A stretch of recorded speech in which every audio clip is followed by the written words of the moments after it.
Bonjour mesdames et messieurs, bienvenue dans ce flash d'information. Daniel Kablandencan est depuis hier samedi à Genève en provenance de Saint-Pétersbourg en Russie où il a participé à un forum économique international. Le vice-président de la République est arrivé en Suisse pour prendre part à la 108e session de la Conférence internationale du travail où il sera question entre autres de violence et harcèlement dans le monde du travail et la célébration du centenaire de l'Organisation internationale du travail.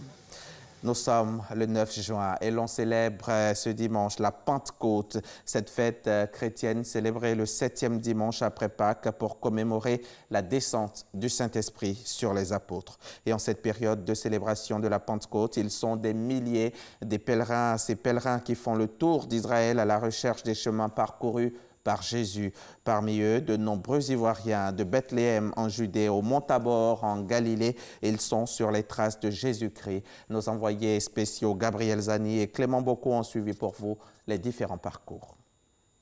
C'est par cette petite porte que l'on accède à l'intérieur de l'église de la Nativité et au lieu de la mangeoire. Des Asiatiques, Américains et Africains franchissent cette porte chaque jour pour voir le lieu de la naissance de Jésus et la mangeoire. C'est hautement spirituel et cela nous permet de découvrir l'Antiquité, l'histoire de l'Église par-delà et c'est un plaisir pour moi de découvrir ce lieu. La naissance de Jésus représente pour moi une grâce particulière parce que pour moi il est venu nous sauver, il est mort pour l'humanité entière.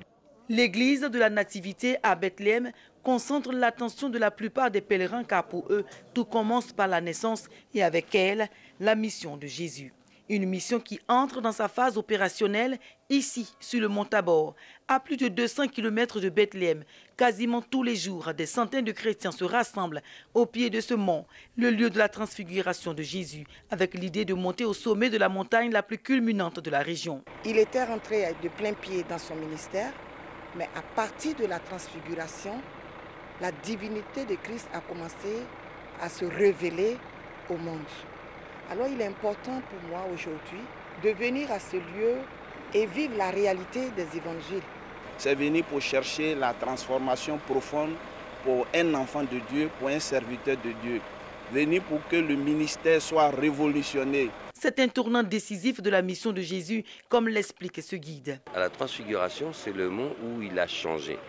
Il a changé de sa mission purement terrestre à la mission spirituelle qu'il fallait accomplir parce qu'il était venu sur terre pour annuler le péché originel et qui devait se faire par le sacrifice. Après Nazareth, Galilée et Bethléem, c'est la ville de Jérusalem qui sera la prochaine étape du parcours de ces pèlerins.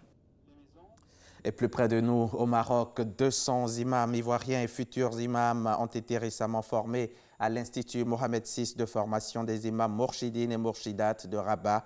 Ces guides religieux ont également bénéficié de notions quant au métier de la couture et de l'électricité, de quoi les rendre totalement indépendants. À 13 h, on ira à Rabat au Maroc retrouver notre envoyé spécial par Gassoro Koné. Au Sénégal, l'affaire Aliou Sall, du nom du frère du président Macky Sall, impliqué dans une affaire de corruption, continue de faire la une des journaux. Il a été mis en cause dans une enquête de la BBC dans le cadre de l'attribution de 2 gisements pétroliers à British Petroleum. Aliou Sall aurait perçu 250 000 $ de la part de Frank Timis. Ce dernier, un homme d'affaires romano-australien, aurait reçu entre 9 milliards et 12 milliards de dollars pendant 40 ans de BP, ce que la firme britannique dément. Après, l'opposition sénégalaise qui a dénoncé une corruption au sommet de l'État, la société civile s'empare du dossier et demande des comptes à l'exécutif. Et puis, pour terminer, les présidents américains comme mexicains se sont félicités de l'accord trouvé entre les deux pays, arraché au terme de 3 jours d'intenses négociations. Il permet d'éviter au Mexique d'éviter l'imposition de nouvelles taxes douanières en s'engageant à surveiller sa frontière pour limiter le flux d'immigrants clandestins. Le président américain précise également que le Mexique s'est engagé à acheter de larges quantités de produits aux grands fermiers américains. Une méthode de négociation au forceps dénoncée par l'opposition. C'est la fin de ce flash, mais avant de nous quitter, sachez que tout à l'heure, à 13 h, dans le cadre du magazine du dimanche, je recevrai M. Faman Touré, le président de la Chambre de commerce et d'industrie de Côte d'Ivoire. Avec lui, nous parlerons de la contribution du secteur privé dans le développement de la Côte d'Ivoire. C'est donc à 13 h. À tout à l'heure.